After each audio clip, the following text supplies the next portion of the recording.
Subscribe करें target शिक्षक YouTube channel को और बेल आइकन को प्रेस करें ताकि सारे नोटिफिकेशन मिले आपको सबसे पहले। हेलो फ्रेंड्स, टारगेट शिक्षक के यूट्यूब प्लेटफॉर्म में आप सभी का हार्दिक स्वागत है। टारगेट शिक्षक आप लोगों के लिए लेके आया है टारगेट सीटेट 2020 क्रैश कोर्स, जिसमें आज हम डिस्कस करने वाले हैं सीडीपी के अपने नेक्स्ट लेक्चर के बारे में, जिसका नाम है कोहलबर्ग या कोलबर्ग का नैतिक विकास का सिद्धांत, कोहलबर्ग मॉरल डेवलपमेंट थ्योरी। तो चलिए शुरू करते हैं। बात करते हैं टॉपिक इंपॉर्टेंस की। ये टॉपिक हमारे लिए सीटेट की दृष्टि से 4 से 5 नंबर की इंपॉर्टेंस लगता है, जिसके अंतर्गत हमको 3 टॉपिक पढ़ने हैं। अगर हम ये 3 टॉपिक पढ़ लेते हैं तो हमारे 4 से 5 नंबर सीटेट में कवर हो जाते हैं। पहला टॉपिक है वायगास्की का सोशियो कल्चरल थ्योरी, जिसको हम लोगों ने पढ़ रखा है। जीन पियाजे का कॉग्निटिव डेवलपमेंट, इसको भी हम लोगों ने ऑलरेडी पढ़ रखा है। अगर आपने ये दोनों वीडियोस नहीं देखे हैं तो कृपया करके आई बटन पर क्लिक करके इन वीडियोस को देख लें, या फिर आपको डिस्क्रिप्शन बॉक्स में सीडीपी की कंप्लीट प्लेलिस्ट प्रोवाइड करा दी गई है, आप वहां से भी क्लिक करके देख सकते हैं। आज हम लोग बात करेंगे कोहलबर्ग के नैतिक विकास के सिद्धांत के बारे में। तो चलिए शुरू करते हैं। देखिए, कोहलबर्ग का नैतिक विकास का सिद्धांत, इसको कहीं कहीं बोलते हैं नैतिक दुविधा या नैतिक तर्कड़ा का सिद्धांत। बात करते हैं दुविधा होती क्या है। देखिए, दुविधा जो होती है वो एक ऐसी परिस्थिति होती है, जिस परिस्थिति में हम यह निर्णय ले पाना हमारे लिए कठिन होता है कि वो जो हम कार्य कर रहे हैं वो सही है या गलत है। और बात करते हैं नैतिकता की। देखिए, बात हुई नैतिक दुविधा या नैतिक तर्कड़ा की। और नैतिकता होती क्या है? नैतिकता होती है, देखो, सदाचार की जो भावना होती है उसी को नैतिकता बोलते हैं। मतलब हमारा जो आचार या व्यवहार है उसको हम किस ढंग से समाज के सामने प्रकट करते हैं, वही हमारी नैतिकता। अगर वो हमारे व्यवहार जो है वो अच्छे ढंग से प्रकट होता है तो वो हमारा जो होती है उसी को बोलते हैं जो हमारी नैतिकता है वो अच्छे ढंग से है। हमारा जो व्यवहार है उससे लोग अगर प्रभावित हो रहे हैं तो उसी को बोलते हैं नैतिक। लेकिन बात करते हैं दुविधा की। तो दुविधा जैसे हमने बताया है कि दुविधा जो होती है वो एक ऐसी परिस्थिति होती है जब हम यह निर्णय ले पाने में अक्षम होते हैं कि जो कार्य हम कर रहे हैं वो कार्य सही है या गलत है। इसी को बोलते हैं नैतिक दुविधा। अर्थात दुविधा क्या हुई? विरोधाभासी अवस्था में फंसा होना, मतलब विरोधाभासी अवस्था में फंसे होना ही दुविधा कहलाती है। तो इसी को कोहलबर्ग का नैतिक विकास का सिद्धांत या नैतिक दुविधा का सिद्धांत या नैतिक तर्कड़ा का सिद्धांत बोला जाता है। चलिए शुरू करते हैं। देखिए, नैतिक दुविधा का जो एक एग्जाम्पल कोहलबर्ग ने दिया हुआ है, जहां से आपको और ज्यादा क्लियर होगा।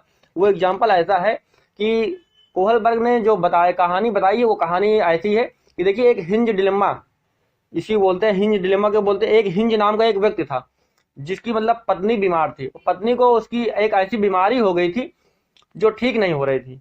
तो उसकी बीमारी को डॉक्टर ने बताया कि इसकी बीमारी का सिर्फ एक इलाज है जो किसी एक व्यक्ति के पास है। अगर आप वो दवा लेके आ जाते हैं तो इस महिला का उपचार हो सकता है, अदरवाइज ये महिला जो है वो मर जाएगी।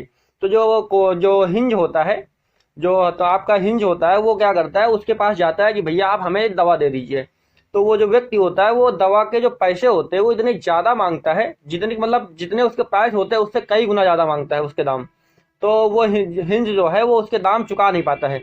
इसलिए क्या करता है, हिंज उससे कई बार गिड़गिड़ाता है, रोता है, लेकिन वो नहीं मानता। वो कहता है ये दवा मैंने बनाई है, इसलिए मेरा मतलब पूरा हक है, मैं इस पर जितना प्रॉफिट चाहूँ उतना कमा सकता हूँ, मुझे कोई फर्क नहीं पड़ता कि तुम्हारी जो पत्नी है वो बचेगी या मरेगी। तो इस क्या करता, बाद में हिंज क्या करता, वहां से लौट आता। लेकिन जब रात होती है तो हिंज दुकान को तोड़ के वो दवा निकाल लाता है। तो यही कहानी है। तो देखते हैं कहानी क्या है। देखिए, एक महिला मौत के कगार पर थी। डॉक्टरों ने कहा कि एक दवाई है जिससे शायद उसकी जान बच जाए। ठीक है, जिससे शायद उसकी जान बच जाए। दवाई बनाने का खर्चा बहुत था और दवाई बनाने के खर्च से 10 गुना ज्यादा पैसे मांग रहा था। मैंने बात की थी ना, वो ज्यादा पैसे मांग रहा था, 10 गुना ज्यादा पैसे मांग रहा था। आपको ये कहानी याद नहीं करना, इस कहानी को आपको सिर्फ सुन लेना है। तो उस औरत का इलाज करने के लिए उसका पति हिंज या हैंज बोलते हैं जिसको, हिंज उन सबके पास गया जिन्हें वह जानता था। फिर भी उसे केवल कुछ पैसे ही उधार मिले जो कि दवाई के दाम के आधे ही थे।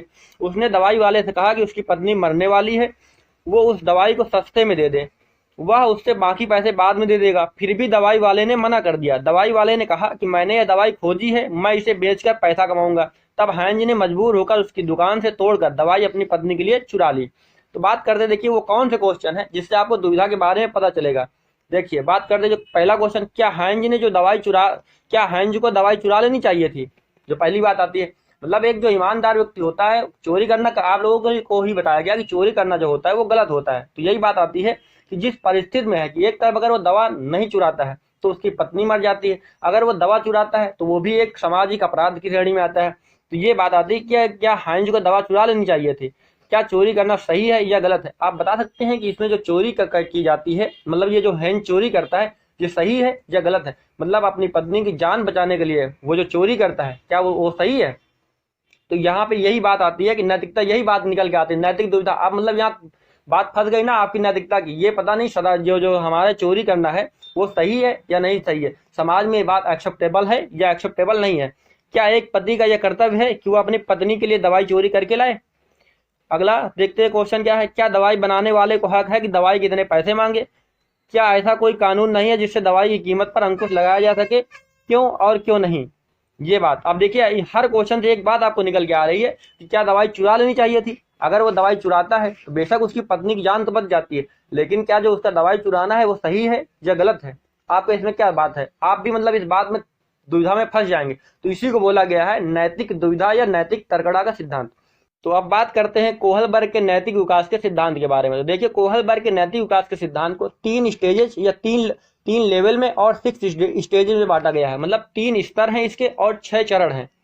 ये बात याद रखिएगा, जब भी लेवल पूछेगा तो आप कहेंगे कोहलबर्ग के नैतिक विकास के सिद्धांत को 3 लेवल में बांटा गया है और इसको 6 चरणों में या 6 स्टेजेस में बांटा गया है। देख, बात करते हैं पहले लेवल की। इसको बोलते हैं प्री कन्वेंशनल लेवल, इसको हिंदी में पूर्व पारंपरिक या कि पूर्व नैतिक या कि पूर्व रूढ़वादी स्तर इसको बोला जाता है। इसीलिए आपसे कहते हैं कि मतलब जो इनके नाम है कोहलबर्ग, जीन पियाजे या वाइगॉस्की, आप इनको इंग्लिश में पढ़िए, क्योंकि इंग्लिश में इनका एक नाम है लेकिन हिंदी में इसके कई नाम हो जाते हैं। फिर आपको पेपर में हो सकता है आपने किसी और को पढ़ रखा हो और पेपर में आपको कोई और देखने को मिल जाए, इसलिए फिर आपको वहाँ दिक्कत हो जाएगी। इसलिए आप क्या करेंगे, इनके नाम को ज़्यादा से ज़्यादा प्रैक्टिस करेंगे कि इंग्लिश में ही याद करें। देखिए, इसका जो पहला लेवल है वो प्री कन्वेंशनल लेवल है और इस पहले लेवल को भी दो स्टेज में बांटा गया है। पहली जो स्टेज है इसकी ओबीडियंस एंड पनिशमेंट ओरिएंटेशन बोलते हैं। इसको बोलते क्या है, दंड एवं आज्ञाकारिता अवस्था। और जो दूसरी अवस्था है वो इंडिविजुअलिज्म एंड एक्सचेंज या पर्सनल रिवार्ड ओरिएंटेशन बोलते हैं। इसको बोलते हैं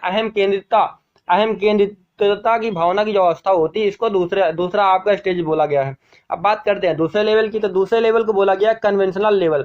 कन्वेंशनल लेवल मतलब इसको बोलते हैं नैतिक अवस्था या पारंपरिक अवस्था या रूढ़िवादी। देखिए, उसमें प्री कन्वेंशनल लगा हुआ है, यहाँ कन्वेंशनल, तो मतलब प्री में हो गया पूर्व पारंपरिक, पूर्व नैतिक और पूर्व रूढ़िवादी। यहाँ क्या करना है, आपको पूर्व सभी हटा देना है।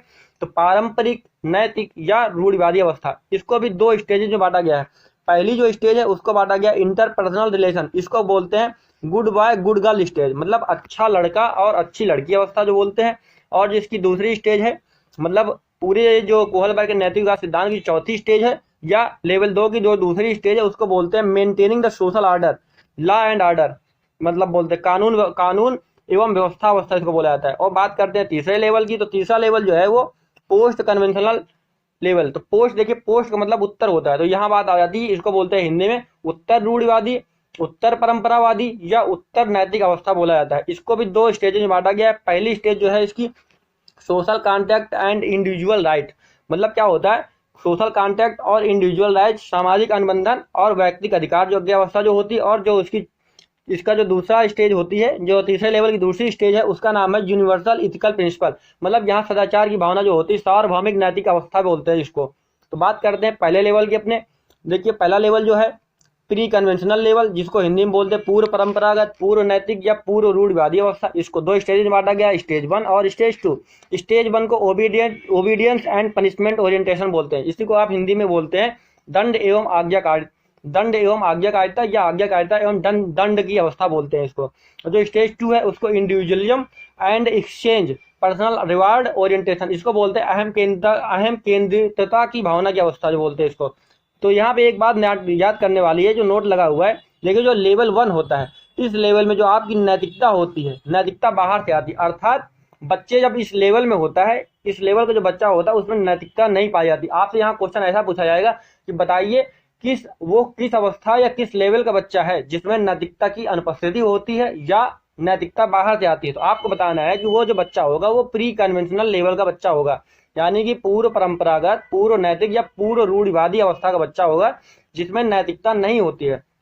अब बात करते हैं एक एक स्टेज की इंडिविजुअल तरीके से। तो देखिए, पहली स्टेज जो इसकी है ओबीडियंस एंड पनिशमेंट ओरिएंटेशन, आज्ञाकारिता एवं दंड की अवस्था बोलते हैं। इसमें क्या होता है, बच्चा बच्चा तो होता है वो डर आपके डर की वजह से जो कोई कार्य करता है, ऐसा नहीं कि उसमें यहाँ नैतिकता, यहाँ बच्चे में नैतिकता बिल्कुल भी नहीं पाई जाती। यहाँ जो बच्चा जो भी कार्य करता है वो एक डर की वजह से करता है। तो इसमें देखिए क्या बोला गया है, बच्चे यह मानते हैं कि उन्हें बड़ों की बातें माननी चाहिए, नहीं तो उन्हें बड़े दंडित करेंगे। मतलब क्या, अगर वो बड़ों की बातों को नहीं मानते हैं तो वो उन्हें दंडित करेंगे। अर्थात यहाँ पे जो दंड से बचने के लिए होता है, आज्ञा का पालन होता है।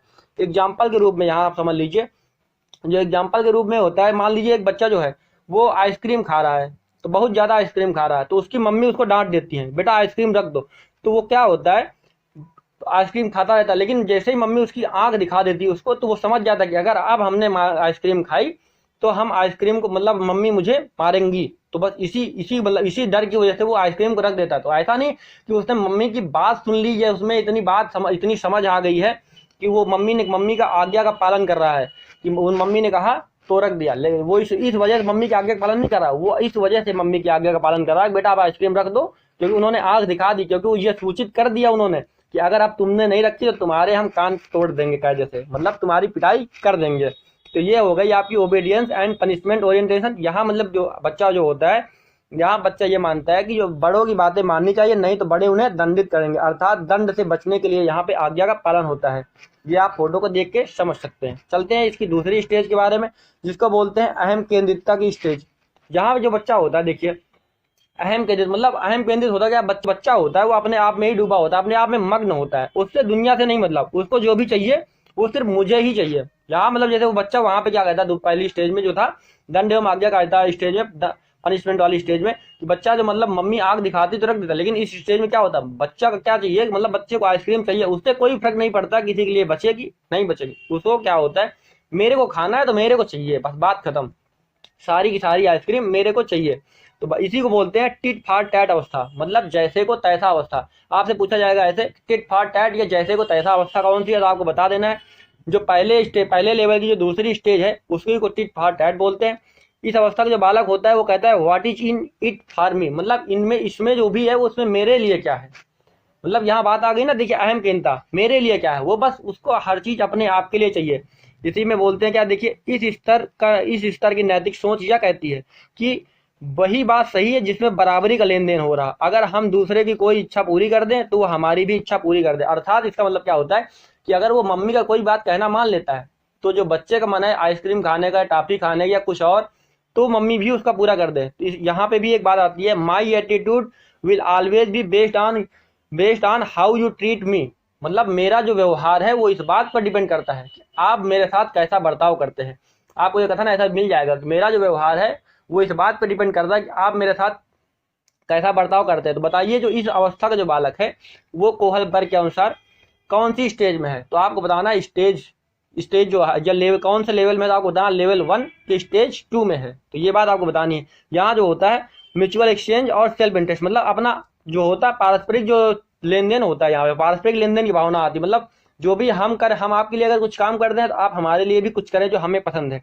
और सेल्फ इंटरेस्ट मतलब जिसमें हमारा बच्चे का स्वार्थ नहीं हो, इसीलिए इसको बोला ही गया है अहम केंद्रितता की अवस्था।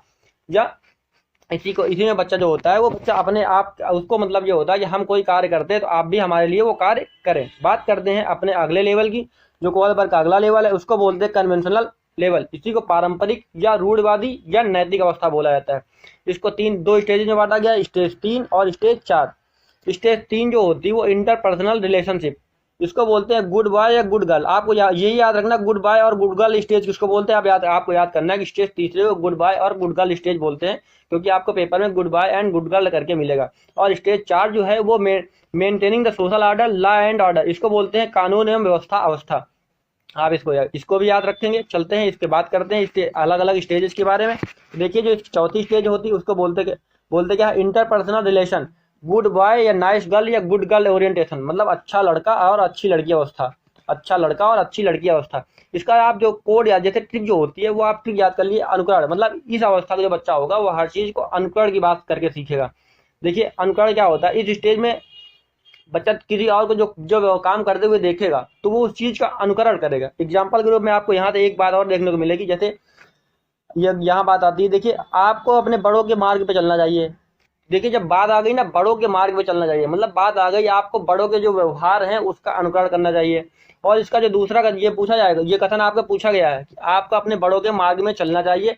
बताइए ये कोहल वर्ग के अनुसार किस स्टेज का बालक है, तो आपको बताना है तीसरी स्टेज का बालक है, ठीक है। और इसका जो दूसरा कथन है, आप ईमानदार बनो, आपके ईमानदार बनने पे आपके माता पिता गर्व करेंगे। ये मतलब जो स्टेटमेंट है वो एज इट इज पूछा गया है। देखिए आप लोग, ये जो बच्ची है यहाँ पे ये रिपोर्ट कार्ड अपना दिखा रही है, तो रिपोर्ट कार्ड में सभी में ए मिला हुआ है। तो यहाँ पे बच्चा क्या होता है, मतलब अगर उसके घर वाले कह देंगे शाबाश बेटा, मतलब आपने आपने कह दिया, आपके माता पिता ने आपको कह दिया शाबाश बेटा, आपने तो बिल्कुल गजब कहर ढा दिया, तो तुरंत मतलब बच्चा एकदम उसका सीना चौड़ा हो जाएगा, अरे वाह अगली बार मैं इससे दुगना मेहनत करेंगे। आप लोग अपना बचपन याद करिए, इस स्टेज के बाद आप कोई काम करिए, जब मम्मी को काम करवाना होता था आप लोगों से, तो बस तुरंत आपकी तारीफ, अरे वाह मेरा बेटा ऐसा कर लेगा, मेरा लाल इतना कर लेगा, तो बस आपका सीना चौड़ा। जहाँ उन्होंने कहा नहीं शाबाश बेटा मेरा बेटा बहुत अच्छा है, उन्होंने कहा नहीं कि लड़का अच्छा है लड़की अच्छी है, बस फिर क्या, वो तो सातवें आसमान पे चढ़ गई। तो इसी को बोलते हैं गुड बॉय या गुड गर्ल स्टेज। बात करते हैं इसी की चौथी स्टेज के बारे में, इसको बोलते हैं maintaining the social order, law and order अवस्था। इसी को बोलते हैं कानून एवं व्यवस्था अवस्था। इसका जो कोड होता है इसमें आत्मनिर्भरता आती है। देखिए पिछली वाली स्टेज में जो था वहां आपको अनुकरण की भावना आती है, मतलब हम बड़ों के अनुसार चलो। अच्छा आपके पापा मम्मी पापा ये कहते हैं कि देखो शर्मा जी का जो बेटा है वो कितना पढ़ने में तेज है, तू भी उसकी नकल कर या उसका अनुकरण कर, तू भी उसके जैसा बन। यहाँ बात वहां बात पिछली स्टेज में ये बात आती है, लेकिन यहाँ जो बात आती है, यहाँ बात आती है आत्मनिर्भरता की। तो आत्मनिर्भरता होती क्या है कि मैं मतलब अपना निर्णय मैं स्वयं लूंगा, मैं आगे क्या करना चाहता हूँ इस बात का निर्णय मैं स्वयं लूंगा। तो लेकिन इस बात को देखिए, इसी को बोलते हैं कानून एवं व्यवस्था। इसीलिए ये फिगर लगा है कि आप लोगों के दिमाग में बना रहे ये पुलिस का फिगर कि यहाँ कानून एवं व्यवस्था अवस्था किसको बोलते हैं, स्टेज 4 को कानून एवं व्यवस्था अवस्था बोलते हैं।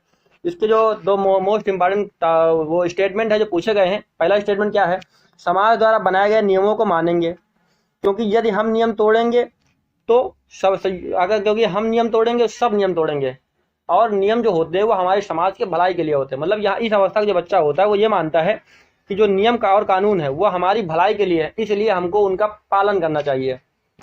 वो आपको इसी अवस्था में आता है। और दूसरी बात जो इसका दूसरा स्टेटमेंट है, सभी दत्त कार्य और सामूहिक गतिविधियां इस तरह से बनाई गई हैं कि हर बच्चा अपने कार्य को कर सके।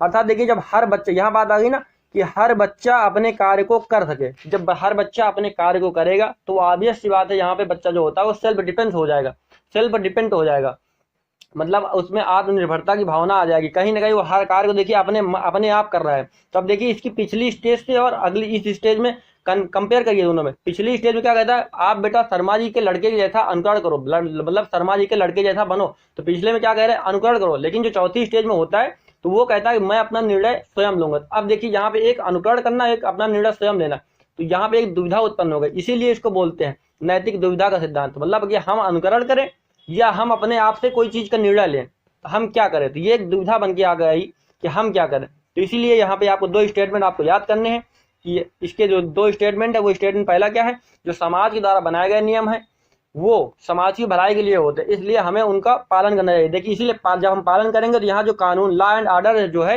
वो समाज में मेंटेन रहेगा। अदरवाइज क्या होगा कि समाज में जो है कई सारी विसंगतियां उत्पन्न हो जाएगी और समाज जो अपने सुचारू रूप से है वो चल नहीं पाएगा। इसलिए लोग इसमें आत्मनिर्भरता की भावना आएगी। और जब बच्चा जो है कि समाज के लॉ एंड ऑर्डर को मेंटेन करेगा तो वो ऑब्वियस सी बात कहीं ना कहीं उसमें आत्मनिर्भरता की भावना आएगी, तभी वो लॉ एंड ऑर्डर को मेंटेन कर पाएगी। क्योंकि पर निर्भर जो व्यक्ति होता है वो किसी की गुलामी ही कर सकता है, वो लॉ एंड ऑर्डर को मेंटेन नहीं कर सकता है। और जो दूसरी बात इसका जो स्टेटमेंट पूछा गया है वो ये है कि सभी जो दत्त कार्य हैं या सामूहिक गतिविधियां जो हैं वो इस तरह से बनाई गई हैं कि हर बच्चा अपने कार्य को कर सके। तो मतलब जब हर बच्चा अपने कार्य को करने में सक्षम होगा तो वो ऑब्वियस सी बात कहीं ना कहीं वो आत्मनिर्भर होगा। बात करते हैं इसके तीसरे लेवल के। तीसरा लेवल जो होता है वो उसको बोलते हैं पोस्ट कन्वेंशनल लेवल, या उत्तर परंपरावादी या उत्तर नैतिक या पश्चिम परंपरागत अवस्था। इसीलिए बोलते देखिए कई सारे नाम हिंदी में हो जाते हैं जहाँ पे फिर आपको कंफ्यूजन हो जाता है, इसीलिए आपको इंग्लिश याद कर लेना है। पहला जो आपका नाम आता है वो प्री कन्वेंशनल, दूसरा फिर कन्वेंशनल और तीसरा पोस्ट कन्वेंशनल। बस आपको इतना याद करना है, ये 3 लेवल होते हैं। और जो तीसरे लेवल को जो है उसको भी 2 स्टेज में बांटा गया, स्टेज 5 और स्टेज 6। बात करते हैं स्टेज 5 में की, तो स्टेज 5 में जो आता है social contract and individual right, मतलब सामाजिक अनुबंध और व्यक्तिगत अधिकार। मतलब यहाँ इस अवस्था में जो बच्चा होता है वो जानने लगता है मेरे भी कुछ व्यक्तिगत अधिकार हैं जिनका मैं उपभोग करने के लिए मतलब वो पूरी तरीके से मुझे छूट है जिनका मैं उपभोग कर सकता हूँ। और जो छठवीं स्टेज होती है वो होती है यूनिवर्सल इथिकल प्रिंसिपल, जो मतलब सबसे हायर स्टेज होती है कोहलबर्ग के नैतिक विकास के सिद्धांत की। इस अवस्था में ये बात आ जाती है कि हमें सिर्फ जो भी कार्य करने हैं वो समाज की भलाई के लिए करने हैं। यहाँ जो बच्चा होता है वो इतना ऊपर उठ गया होता है कि मतलब उससे अपना स्वार्थ नहीं नजर आता, उसको बस ये समझ में आता है कि हम ऐसा कुछ काम कर दें जिससे हमारा जो समाज में है वो एक बहुत अच्छे ढंग से मतलब मजबूत हो जाए मेरा समाज। तो यहाँ जो होती है इसीलिए बोलते हैं सार्वभौमिक नीति सम्मत सिद्धांत। मतलब यहाँ बच्चे एकदम चरम पे आ जाते हैं उसमें, तो वो हमेशा मतलब अपने समाज की भलाई के लिए ही या दूसरों की भलाई के लिए ही बात करता है, यहाँ वो अपने स्वार्थ के लिए बात नहीं करता है। तो चलिए शुरू करते हैं। इसका जो स्टेज 5 है, स्टेज 5 क्या कहते हैं, इसको बोलते हैं सामाजिक अनुबंध या व्यक्तिगत अधिकार, social contract and individual right जो है। देखिए इसका कोड जो है वो स्वार्थ, इसमें जो बच्चा होता है वो स्वार्थी होता है। स्वार्थी मतलब स्वार्थी कैसे, आपने देखिए यहाँ बात आ गई व्यक्तिगत अधिकार की। जब आपके व्यक्तिगत अधिकार की बात आ जाती है तो आप भी कहीं ना कहीं स्वार्थी हो जाते हैं। आप भी ये कहने लगते हैं कि ये हमारे अधिकारों का हनन है, मुझे इतनी छूट मिलनी चाहिए, मुझे ये मिलनी चाहिए, मेरे अधिकार हैं। जैसे एग्जाम्पल के रूप में आप ये समझ लीजिए, जैसे आप सो रहे हो और आपको किसी ने डिस्टर्ब कर दिया तो आप ये तुरंत कहने लगते हैं ये हमारा मूल अधिकार है। सोने का सुप्रीम कोर्ट ने भी मूल अधिकार कह रखा है। तो ये कहीं ना कहीं उसके अंदर एक स्वार्थ की भावना आ जाती है, मतलब जो चीज मेरा है, मेरा अधिकार है, उसको मुझे करने की छूट मिलनी चाहिए। तो देख बात करते हैं कौन कौन से स्टेटमेंट जो इंपॉर्टेंट है। देखिए इस स्टेज में जो बच्चा होता है, देखिए यहाँ जो इस स्टेज में जो व्यक्ति, यहाँ बच्चा तो माना बोलिए, व्यक्ति बोलिए, तो व्यक्ति जो होता है वो क्या होता है, वो कहता है कि सरकार को हम टैक्स नहीं देंगे भाई, क्योंकि कमाया हमने है। देखिए यहाँ बात आ गई ना व्यक्तिगत अधिकार की, कि कमाया, अगर हमने कमाया है कुछ पैसे को तो हम सरकार को क्यों दें। यहाँ बात निकल के आ गई ना इस बात की, व्यक्तिगत अधिकार की, मतलब ये मेरा अधिकार, कमाऊं मैं, मेहनत मैं करूं और मैं टैक्स सरकार को पे करूं, सरकार ने मेरा इसमें क्या क्या रोल है। लेकिन वो ये भूल जाता है कि जो सरकार होती है भाई, वो सरकार हमारे आपके टैक्स से ही चलती है, तभी वो हमारी जो समाज की जो जितने रूल नियम और कानून हैं और हमारे लिए जितने अधिकार हैं वो प्रोवाइड करा पाती है। जैसे निःशुल्क बच्चों की शिक्षा है, ये सारे, तो ये हमारे टैक्स पे ही डिपेंड करता है। लेकिन वो इस बात को भूल जाता है, वो ये कहता है कि जब मैंने कमाया है तो ये मेरा अधिकार है, जो मतलब मैंने जो भी पूंजी बनाई है तो मैं उसको टैक्स के रूप में क्यों दूं। तो वहां पे जो बच्चा होता है, मतलब एक टैक्स चोरी की जो भावना आती है, तो वो इसी स्टेज में आती है। और इसकी बात करते हैं, देखिए एक ये है कि व्यक्ति यह समझने लगता है कि मेरे अपने कुछ अधिकार हैं जिनके लिए वो समाज के नियम से अलग जा सकता है। देखिए समाज, ये बात जो यहाँ जो टैक्स वाली हुई है, तो समाज के नियम है, मतलब एक टैक्स देना है, लेकिन वहाँ उसके मन में क्या बात आ जाती है, टैक्स चोरी की। जब हमने कमाया है तो मैं टैक्स क्यों दूं, मतलब वो समाज के नियम के विपरीत चला गया यहाँ पे। देखिए उसके बाद क्या है, मुझे मेरा लाभ चाहिए, मुझे दूसरों के लाभ से मतलब नहीं है। ये भी देखिए बात आ गई ना यहाँ स्वार्थ की, कि मुझे मेरा लाभ चाहिए, मुझे आपके लाभ से नहीं मतलब है, आपका लाभ हो या हानि मुझे कोई फर्क नहीं पड़ता है। उसके बाद क्या होती है, अगला पॉइंट जो इसका है, देखिए व्यक्ति यह सोचने लगता है कि कुछ मूल सिद्धांत और अधिकार जो है वो कानून से भी ऊपर है। मतलब क्या हुआ, जो हमारे अधिकार हैं वो कानून से भी ऊपर हैं, हमें जो भी है वो हम जो भी करें वो हमारे कानून से ऊपर है। हम टैक्स चोरी करते हैं वो भी कानून से ऊपर हैं, हम मतलब जो भी अपने कर्तव्यों का है हम उसको ना भी पालन करें, अगर जो हमारे सिद्धांत में मौलिक कर्तव्य भी दिए गए अगर हम उनका पालन ना करें तो इसमें कह दो हमारा क्या हर्ज है। तो उससे जो होता है लॉ एंड ऑर्डर जो होता है वो मेंटेन नहीं हो पाता है, ये दिक्कत यहाँ पे हो जाती है। लेकिन व्यक्ति जो होता है यहाँ पे स्वार्थी हो जाता है, तो वो क्या कहते हैं, वो क्या समझने लगता है कि जो हमारे अधिकार है वो कानून से ऊपर है, मुझे फर्क नहीं पड़ता है कि समाज में क्या होगा, इससे कोई फर्क नहीं पड़ता, उसे अपने स्वार्थ से मतलब है।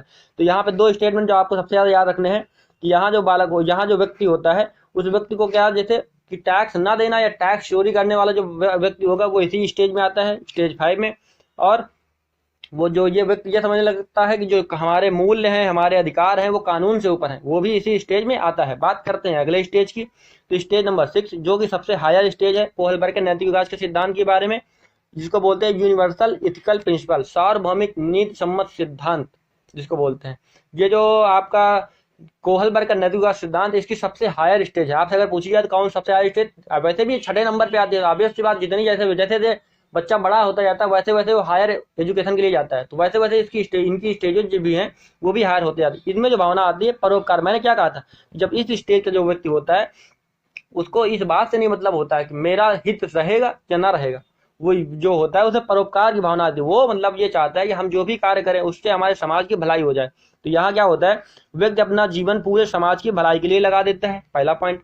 और दूसरा क्या होता है, देखिए आप एक शिक्षक हैं, ये स्टेटमेंट जो है वो सीटेट में पूछा गया है और एक नहीं 2 बार पूछा गया है इस स्टेटमेंट पे। समझते इस स्टेटमेंट को क्या कहता है कि आप एक शिक्षक हैं, ठीक है, आप रैगिंग के विरोधी हैं, आप विद्यालय में रैगिंग के खिलाफ पोस्टर लगवाते हैं, कोहलबर्ग के अनुसार आप नैतिक विकास के किस अवस्था में हैं। ये ऐसा एज इट इज क्वेश्चन ही आपका पूछा गया है।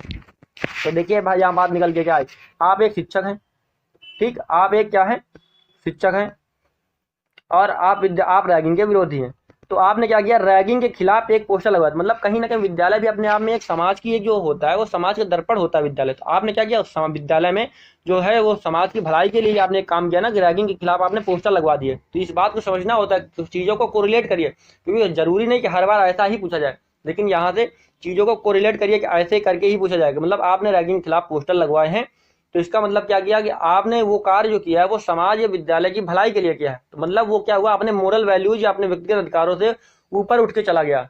अदरवाइज वो भी टीचर था, उसको क्या मतलब, तो उसको अपना आता, पढ़ाता और निकल जाता, कोई फर्क नहीं पड़ता। लेकिन उसने क्या किया, समाज या विद्यालय के हित के लिए कोई कार्य किया। तो इसका मतलब वो अपनी जो जिस भी स्टेज में आता है वो स्टेज 6 यूनिवर्सल इथिकल प्रिंसिपल या सार्वभौमिक नीति सम्मत सिद्धांत में आता है।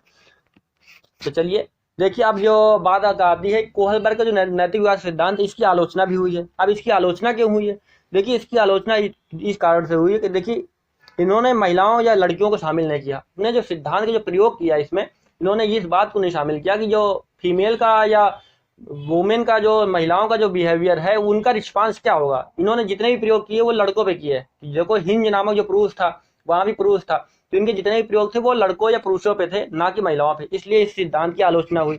और जो दूसरा पॉइंट था कि ये सभी संस्कृतियों में लागू नहीं होता है, मतलब सभी कल्चर में ये एप्लीकेबल नहीं है। देखिए तो ये हर कल्चर में एप्लीकेबल नहीं है। इन्होंने क्या किया, एक स्पेशल मतलब मेल कैटेगरी को ही वो किया है। तो हर कल्चर में हो सकता है, क्योंकि किसी किसी कल्चर का व्यक्ति जो होता है उसकी सोचने की बात अलग होती है, वो अलग तरीके से सोचता है। तो इन्होंने जो अपना जो प्रयोग किया वो सिर्फ अपने ही स्टेट में या जिस राज्य से बिलोंग करते उन्होंने वहीं का एक नमूना उठाया, वहीं पे प्रयोग किया। इसलिए इन्होंने हर कल्चर को प्रयोग नहीं किया गया, कई सारे कल्चर के लोगों को उठा कर प्रयोग किया गया हो। तो ये बात यहाँ पे डिपेंड करती है। इसलिए यह आपको पूछा गया कि मतलब बताइए कि कौन कौन से कोहलबर्ग की आलोचना में कथन सही है। तो आपको ये कथन आपको देखने को मिलेंगे कि इन्होंने जो महिलाओं या लड़कियों का प्रयोग नहीं किया, इसलिए ये सिद्धांत पूरी तरीके से सटीक नहीं माना गया। और दूसरा जो इसका है कि ये जो सिद्धांत है वो सभी कल्चर में एप्लीकेबल नहीं होता, मतलब not applicable in all culture या ऑल सोसाइटीज आप ये कह सकते हो। मतलब सभी कल्चर में ये एप्लीकेबल नहीं। इन पॉइंट को भी आप याद करेंगे। तो यहीं तक थे, हमारा जो सिद्धांत था वो यहीं तक था। अब बात कर लेते हैं अपने क्वेश्चन के बारे में। अगर आपको वीडियो पसंद आ रहा हो तो वीडियो को लाइक कर दें, और चैनल को आपने सब्सक्राइब ना किया हो तो चैनल को सब्सक्राइब कर दें। बात करते हैं अपने पहले क्वेश्चन के बारे में। देखिए पहला क्वेश्चन क्या आया, लॉरेंस कोहलबर्ग के सिद्धांत में कौन सा स्तर नैतिकता की अनुपस्थिति। देखिए बात आ गई नैतिकता की अनुपस्थिति। मैंने जब भी कराया था तभी मैंने आपको बताया था कि देखिए जो पहला लेवल जो होता है, पहला जो लेवल है वहाँ जो होती है वो नैतिकता की अनुपस्थिति होती है। वहाँ पे नैतिकता जो है वो बाहर से आती है। देखिए ये चीज़ें मैंने करा रखी है, इस बात को ध्यान रखिएगा। इसीलिए मैंने कहा था कि यहाँ जो नैतिकता होती है वो देखिए नैतिकता जो है वो बाहर से आती है। देखिए इस अवस्था में जो होती है नैतिकता वो बाहर से आती है। इसीलिए आपको इस बात को ध्यान रखना है। सारे पॉइंट हमने वहाँ रख रखे। इस वीडियो को आप लोग एक बार दोबारा से भी देख लीजिएगा, कोई दिक्कत होती है तो आपको सारे डाउट क्लियर हो जाएंगे। तो बात करते देखिए पहला क्वेश्चन क्या था, लॉरेंस कोहलबर्ग के सिद्धांत में कौन सा स्तर नैतिकता की अनुपस्थिति को सही अर्थ में सूचित करता है। तो हम लोगों ने देख लिया कि लेवल 1 सूचित करता है, तो स्तर 1 इसका सही आंसर हो जाएगा। बढ़ते हैं अपने नेक्स्ट क्वेश्चन की ओर। अगला क्वेश्चन जो कहता है हमारा वो क्या कहता है, किसी बच्चे का दिया गया विशिष्ट उत्तर कोहलबर्ग के नैतिक तर्क के सोपानों। देखिए यहाँ बात आ गई, कोहलबर्ग की बात उन्होंने कह दी, इसलिए हम समझ गए किसकी बात चल रही है। कोहलबर्ग के नैतिक तर्क के सोपानों की विषय वस्तु के किस सोपान के अंतर्गत आएगा। ठीक, किस सोपान के अंतर्गत आएगा। आप ईमानदार हैं, मतलब क्या बात हो रही है कि आप ईमानदार हैं तो आपके माता पिता आप पर गर्व करेंगे।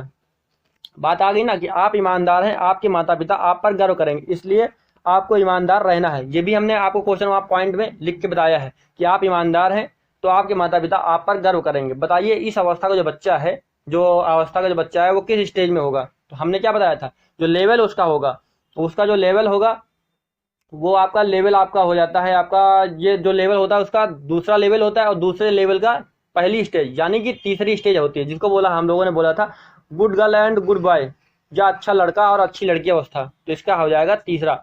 इसमें बच्चा क्या होता है, मतलब आप ईमानदार हैं तो आपके माता पिता आप पर गर्व करेंगे।